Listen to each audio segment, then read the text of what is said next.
Bienvenidos, a lifestyle of smiles, the exhilarating YouTube journey of a daring American father who's made the leap to start anew in the Dominican Republic. Dive into a world where cultures collide as he explores the rhythm of island life, learns the language, aprendiendo español, and embraces the thrilling dating scene. From the lively calles of Santo Domingo to the tranquil playas, every episode is an adventure. Join Dia for fiestas, sabrosa, comida, and genuine insight into parenting abroad. What's going on? It's Dia. Thank y'all for checking back in.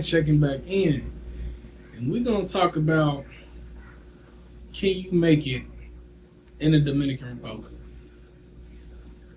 And I'm gonna share a couple of stories with y'all.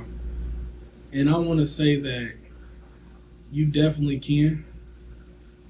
When I first got here and I got off the plane, I was completely shocked, man. I thought I was in the wrong country. And I get on the phone and I'm like talking to this other content creator who's down here, and I'm like, hey man, I think I might have got on the wrong plane. He was like, why you say that? He was like, where you at? I said, man, I'm looking at a lot of people, man, and man, they look just like me. I said, man, I think I might have went to the wrong airport. He's like, no. He said, no, you in the right place. They look like you because it's what they look like over here. This ain't how the U.S. got them on TV. Because in the U.S., when I would see pictures of Dominicans, they was always I don't want to use that term because it can be kind of taken out of context, but the very fair-skinned Dominicans. And them the only ones, that's what I thought all Dominicans looked like. I didn't know they looked like me. When I got to walking through the airport, I was like, oh, Jesus. I said, shoot, man, I think I'm where I'm supposed to be at. I said all these chocolate people walking around here. I said, ooh, hey. I said, this is where I'm supposed to be at down here. I know this is where I'm supposed to be at. I got to walking on through, and I get down past customs. There's this thing they call the catwalk, because on both sides there's these railings, and then there's like people's families, and like it'd be like taxi drivers and stuff. It's a whole bunch of people just watching you walk out. And I'm looking to my left and I'm right, and I'm like, man, look at all these beautiful melanated people down here. I was like, ooh, I was like, man, I think I'm gonna fit right on in. I said, yeah, I'm gonna fit right on in down here. All I gotta do is learn the language and the culture. I'm gonna be alright. I'm blending right on in. And when I got on through and I got in the car and stuff, and I was talking to him and everything. I'm not gonna say his name just in case he don't want me put his name and stuff like that. But when I got on through and I got in the car and got my stuff in there, and I was talking to him, I was like, man, this is where I'm supposed to be. But I'm not gonna lie, I was nervous. I was filled with a lot of excitement. And when I got to my my Airbnb and everything, I got settled in within like 30 minutes to an hour. One of the most beautiful women that I've ever seen on the island. She pulls right on up to me. When I tell you, I said the Uber, she slide over. She was at my spot within like 30 minutes to an hour. Got straight over her. And me and her talking and stuff like that. And she was like, yeah, I'm hungry, because I asked if she was hungry. I was like, yeah, man, I just got off this flight. I got this place I want to go to that some of the people here have been telling me about. And she was like, okay, cool. So we went over there because I wanted to try this sushi spot. We didn't like it. So we stopped eating there, went across the street, and there was another restaurant across the street. We went across the street, got some food over there, and then we started eating or whatever. But then she was like, you know, we're gonna have to kind of, hurry up a little bit. And I was like, okay, I was a little confused. I was like, maybe she wasn't having a good time. She wasn't feeling me. So that's what I thought. So we ended up jumping over, coming back to my place and stuff. And then when we got in there, got into my crib, and we get to talking and everything, she was like, She was like, well, yeah, I'm 25, but I still live with my mother and father. I can't just come in the house at any given time and stuff like that because my parents did kick me up out of there. And I was like, oh, my bad. I didn't realize that, but the time, like, we was having a good time, man. And I had originally got to my Airbnb at like 3 something. And when I looked up after we had left the last restaurant, we didn't get back to my crib until like 11 o'clock. So she was really pushing on time to get in that house. And I was like, shoot, cool. You know what I'm saying? No issue. No, you know what I'm saying? No issue. I get her Uber, shoot her back to her crib and stuff. And like it kind of, I'm not going to say it kind of threw me a little bit, but it was my first day and it was kind of, it did kind of throw me because I was like, you 25 and you live with your parents? But then I started realizing this is a whole different area, a whole different country, a whole different culture. It works a whole lot differently because if it was in the States, she would have never even went home. You know what I'm saying? It'd have been, yeah, I live with my parents, I come and go as I please. Y'all know how it is in American culture. But over here, they don't play that. You know what I'm saying? They respect their parents like on a whole nother level. I'm not even gonna lie to you. That's the thing that I learned real fast here with dating the women is that the respect for their fathers and their mother is top priority. They really put a lot of heavy emphasis on that and whatnot. So time goes on, and I ended up going to the Dominican American Adama Escuela. And I went there, and that was the first thing I did here. And I got signed up to go to language and culture, Dominican culture school, so that I can learn the language and the culture and everything. So, like I said, I can better blend into this new society that I'm living in. After that, I got the opportunity to work on the food truck up in Norte, and everything was cool. Like, I was surprised they gave me the job. I was really, really surprised that they did. But they was like, no, it's cool. I'm up there cooking American food and stuff and just getting paid under the table, whatever the case may be. And I wasn't making no money or nothing like that. I just did it because I wanted to, have a good time and everything. And so I started meeting a lot of people, man. And I started going on dates and, I'm getting introduced to other people. And I'm going out here and I'm going out there. It's like, I started to slowly build a new life for myself, and I started to change the life that I had. The life I had in the States is far different than the life that I have here, and I'm not even the same person that I used to be because of it. And it's all because I took the steps to come out here, and I took that leap. It took me 2 years to really muster up everything that I needed to do and to put it into effect. I used to call it my great escape because I felt like I was trapped in a situation that I could never get out of. I was always struggling to keep bills paid. I was always struggling to keep food on the table, and I was working 2 jobs, man. I was working at Amazon and FedEx and stuff. So, I was doing that. And then I started working for Apple online for customer service so that I can better take care of my children at home because childcare and stuff, I couldn't afford it with doing Amazon and FedEx and stuff. And I had my 2 oldest daughters were in school, and then my 2 youngest daughters, they would have to go to daycare, man. It's just, I couldn't afford to keep up with payments. And, sometimes I may not be able to pay that week or something. They may not be able to go. And it causes so much issue having to ask family to watch your kids. And they got lives of their own. They struggling as well. You know what I'm saying? So I didn't want to have to go through that, man. I didn't want to have to go through that stuff no more. And I concocted my plan, and I just started really looking back, and I'm like, man, what can I do? Where can I go? And I end up, settling on this because, as y'all know, I didn't have my children with me initially when I came here.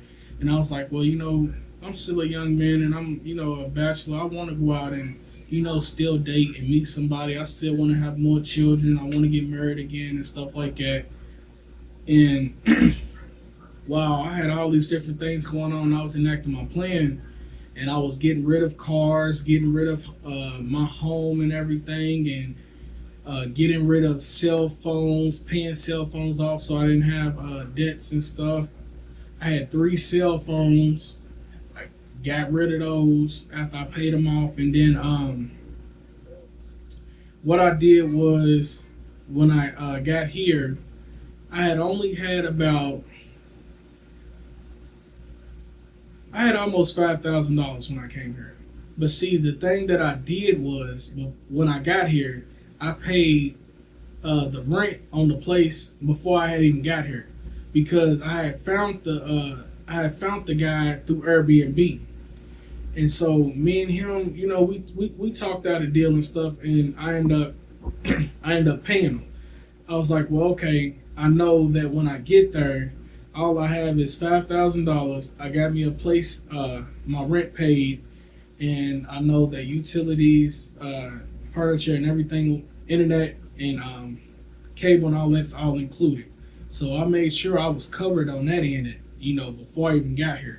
So once I got here, I had the money that I had, and then I had to take the money that I had, and I had to start sending money back to the States because my children were still there, and I had to, maintain a quality of life for them. So all the money that I was making here, even the money that I was making on the food truck, I was sending it back home, to take care of them. And around my 4th month of living here, I went completely broke. It was either May or June. It was either May or June when I went completely broke. It was the first of one of those months, and something had happened in the States, and I had to send every dollar that I had left to the States just to fix the situation that was happening. And I had $250 left just in cash. And so what I did was I had talked to my Dominican friends that live in the barrio, and they taught me how to live the way that they did. They showed me where they go buy food at. They showed me the restaurants that they go to. They showed me the bars that they go to, and the gyms that they go to. All these different things that are better and cheaper than I was finding just on my own, because places like National, it's a supermarket, and they have a lot of American products and stuff in it, but National's high. And then Jumbo and Bravo, depending on, those are 2 other supermarket brands, but depending on which one you go to and what you get, one of them is always going to be higher than the other. So once they explained that to me and they showed me the different things that they was eating and stuff, I literally went from the first all the way to the end of the month on $250. And I was going back and forth to school every day. I was going to work. Well, at the time, I ended up quitting the food truck job because we couldn't come to an agreement on pay, because I didn't have a residency or a schedule at the time. So like at first, me and the owners, we was cool. We was cool, but we just had a misunderstanding on the money. And I was just like, well, just to keep the BS down and keep me from having to, act the fool or something, I'ma just, call it quits and, let bygones be bygones and go on about my business. So I didn't really work that month at all. And I went from, like I said, the first to the end of the month on $250. I was still going out to the grocery stores, but I was going out to the actual open markets, buying fruits, buying vegetables, buying fresh cut meats, all because the Dominicans, they showed me how to do it. Like I was literally, I called up my friend, and she was like, yeah, come on out here to the barrio real quick, come over to my crib or whatnot. And I get there, and I walk in the house. She got a dirt floor and a tin foil roof. I didn't know this. I had no idea. We never talked about it. And it kind of shocked me because I was like, dang, it's take me back. Like, you know what I'm saying? I grew up in the Jets. You know what I'm saying? I grew up in some of the. I grew up in a pretty poor area. So, you know, I done seen some very different living situations. The best way I can explain it. I done seen some living situations, and she definitely, you know, showed me around, and you know, I didn't know how. She didn't speak no English. I didn't speak the Spanish I speak now. I was not speaking when I first got her, and especially not on my 4th month. You know what I'm saying, of being her. And she took me around, showed me all these different things, and you know, explained different foods and stuff that they make, and how they stretch food, and how they do this and how they do that. And it's like, damn, I started learning a whole new way of life in a cheaper way. And I'm like, dang, I can make it here off $250 over 30 days. And the weirdest thing is this. The people that I was going to school with some other YouTube content creators at the Adama School. But again, I'm not gonna say no names of their channels or nothing like that. You know, it ain't nobody's business. You know, just in case. You know, privacy is everything to people. But when I explained to them what was going on, and after the fact, once the next month rolled in, they couldn't believe that I had made it through the whole month on $250. They was like, man, you came to school every day. You was getting on the motos, going to the gym. You was going out to the open markets and everything. They was like, bro, all you had was $250. I was like, yeah. I was like, man, by the grace, some Dominicans showed me how they get down and how they, you know, they survive out here. And I followed all the tips and rules that they gave me, just so, you know what I'm saying, I was able to make it through. I was still going out on dates, and I was still, you know, hanging out, going out to the bar with the guys and stuff like that. And people couldn't believe it. They was like, man, I was wondering why, you know what I'm saying, you wasn't on Uber, but you was still getting on Moto Conch and stuff. And I was looking, they was like, man, I was a little confused, honestly. And I was like, nah, man, you know, I'm not going to put out there, I'm not going to ever put out there, you know, I ain't got nothing. You know what I'm saying? Don't get me wrong, I'm broke. But I'm not going to go to no man or no woman and be like, man, I'm down on my luck and all that. No.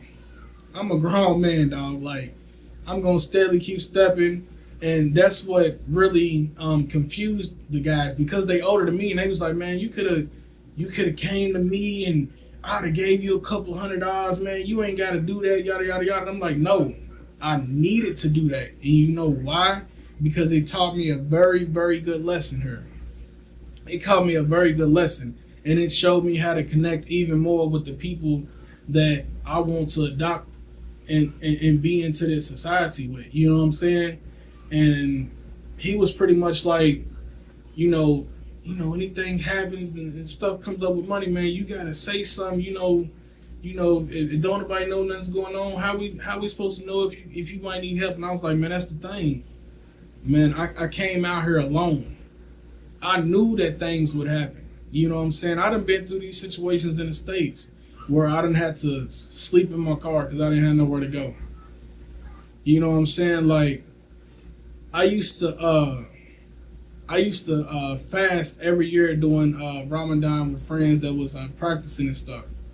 And if I was down on my luck for the month and I didn't have no money, I would be water fasting for a whole month. And people would just be thinking like, oh man, he's doing another water fast. The reason why I was doing a water fast was because I didn't have no money to go buy no food. You know what I'm saying? But I wasn't going to put that out there and be like, you know, this is why I'm doing this, because it was nobody's business. You know what I'm saying? And as a man, as an adult, no matter if you're a man or a woman, you got to keep steady stepping. You can't slow down because you fall on bad times, you fall on bad luck. Because as long as you keep stepping and you keep going forward in life, you not gonna have to worry, dude. Things will change. And when I was going through that time, through that month on the 250,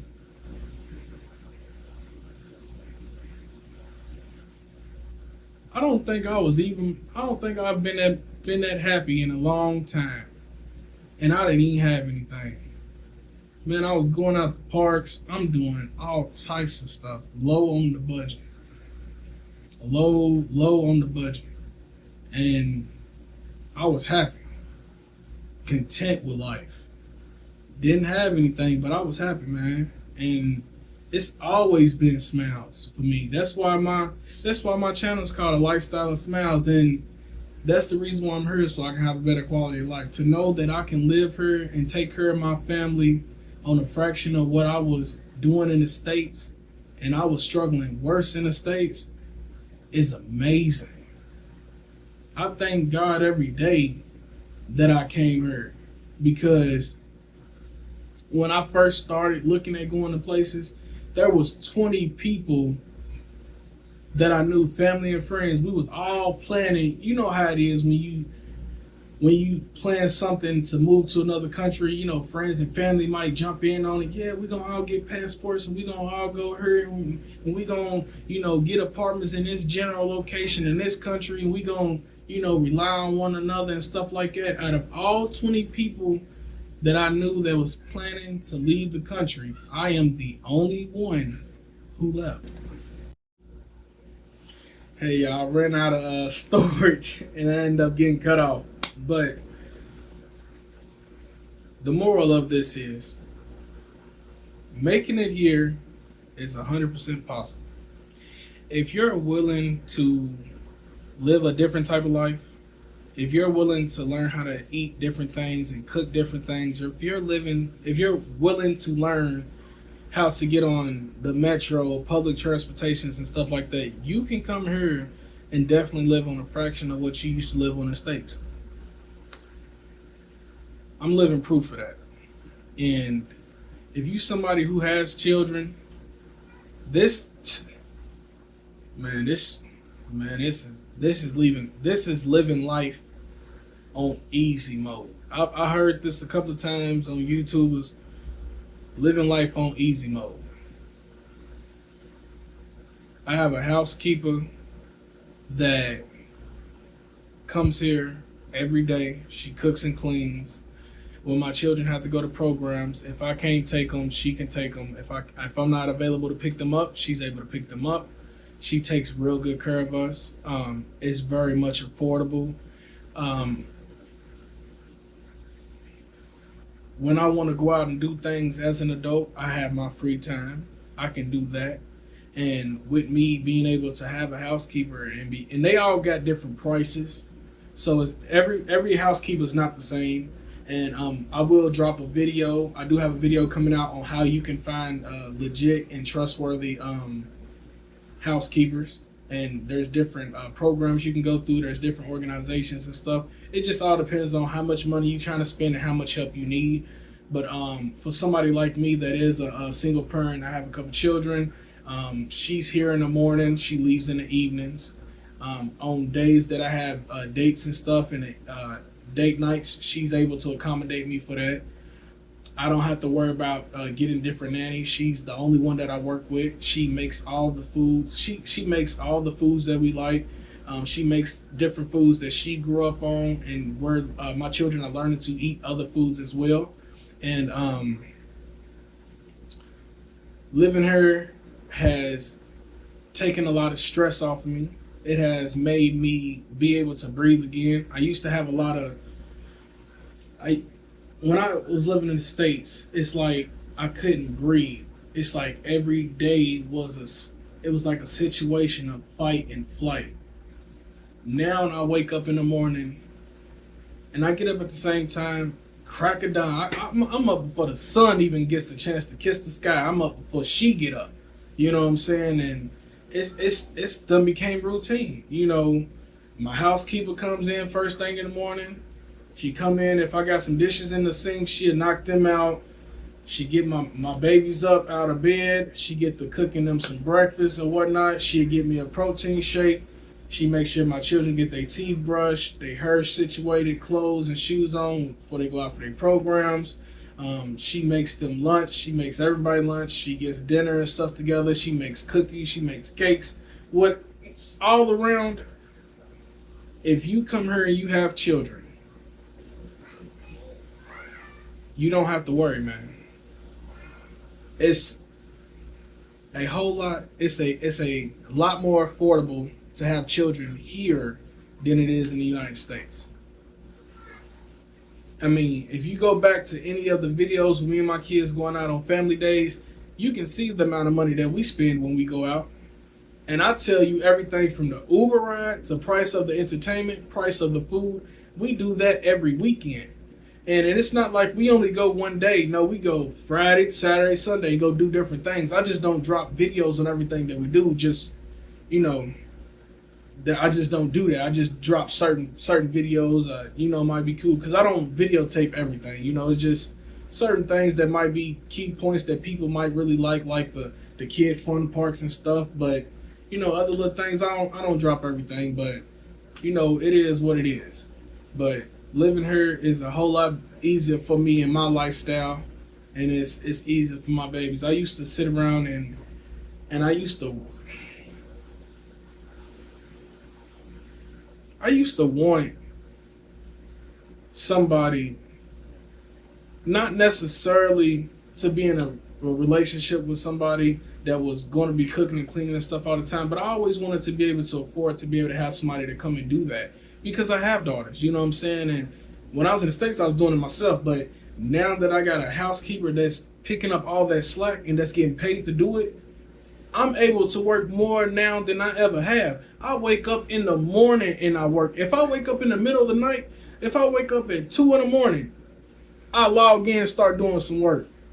I work all the way into the end of the night before I get in the shower, and I will get out the shower, go do some more work. Before I lay my head down on the pillow, I done did some more work. I'm able to, and that's one thing I love to do is work.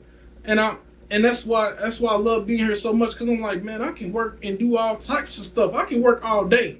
And I got a housekeeper who's handling everything that needs to be handled that deals with my children, so that I don't have to take my mind off being able to provide a better life for my children. You know what I'm saying? So, can you make it here? Of course you can. Even if you have children, you can make it here. If you don't have children, man, I love my babies. But if I didn't have children, can you make it here? I made it off 250. I can only imagine how much money I would not be spending and I would be investing if I didn't have children. I'm telling you right now, if you a single person and you come here and you just work online, the possibilities here are endless for you, especially if you making a couple of dollars online, and let's say you want to open up a business. This is the place to do it. You can go open up. It only costs $35, $40 to get a business license, and to go open up you a business account. And all you need to open up a business account is $500, 500 US. And then with this business account, depending on how much money you put in there, they start giving you lines of credit. I can't tell you, I've had my own business in the United States for probably the last 5 years and never made enough money, never had enough money to put in to get business lines of credits or none of that. You know what I'm saying? But here, man, you open up a business account and you deposit a couple of $1,000, man, they're going to sit there and tell you, well, excuse me, sir, or ma'am, would you like to get this business card? Yeah, it's going to have approximately 5,000 USD, and we're going to use your account as collateral. You be sitting there thinking like, when when I was told it, I was like, well, no. I was like, no, I don't want to do that. I don't want to do that right now. Maybe another time. I was like, I don't want to do that. I was like, you know, I don't want to get into no debt no in another country, nothing like that. But there's a lot of other people in the United States right now who got their own online businesses and jobs, who can come down here and drop $1,000, $2,000 in a business account, get a business line of credit here, go down to Charles Sumner off of Independencia or Febrio Bente Cuatro or Churchill, what they call it, Chuchi, and go open up a storefront and sell all of their products out of there, all off the bank's credit. I just didn't want to do it because I don't have that much bread coming in, because I can't be left with no $5,000 ticket or nothing like that if something go left. But I know there's people who got far more than me that's coming here from the States, and y'all are in a better position, especially if you don't have any response, no kids or anything like that. Man, this is where you want to be at. And if you do have kids, man, they have so many private schools here that are affordable to send your children to, and speak speak they all have different languages that they teach. Like the programs that my children go to, they go to a school to where of course it's Spanish, but they also have the availability to learn French, Mandarin, or Russian. So there's endless possibilities, and I've always been the type, I want my children to, be bilingual, trilingual. That's one thing that me and my ex-wife, we always agreed on was, the kids need to know multiple languages so they can make it out here in the world, just in case anything was to ever happen, to where we know how it goes in the real world. Things happen, and if, you have to move to another country for whatever reason, it's better that you got a good sense of the language before you get there. That's all I'm saying. And with my children being here and they having so many friends and playing and stuff, they're learning languages and stuff like that. Right now, my children are learning Spanish and Creole. And man, I love it, dude. I love it. I truly do. And living here has been a blessing, because if I would have never came here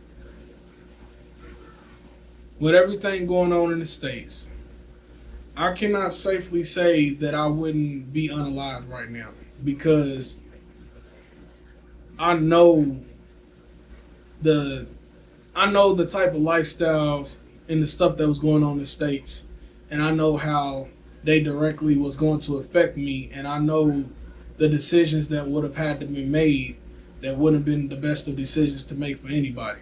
And I'm just glad that I'm out of this situation, because my top priority in life is to take care of my children the best way that I can, and to make sure they grow up and become independent. And I want my daughters to grow up and find a husband that can take care of them, and make sure that that he's gonna be there to love and protect them, because I'm not gonna always be here.